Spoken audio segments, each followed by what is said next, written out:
लाखों लोग का इंस्टा बजारा तारू दिल हो भतार भेज के बहारा समझ जाओ भतार भेज के बहारा बनावा तारू दिल हो भतार भेज के बहारा बुझलू समझ रहे हैं।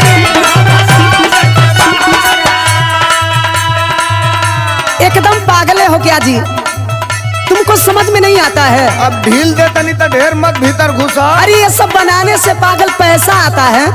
पैसा तब हम ही ना जानत रही हैं। तो नहीं जाने थे तो सुनो। हाँ बोला। रुपया कमाए पिया गईले परदेश, हीरोइन बन के घूमबे। अच्छा हीरोइन बन के घूमबे देश या विदेश।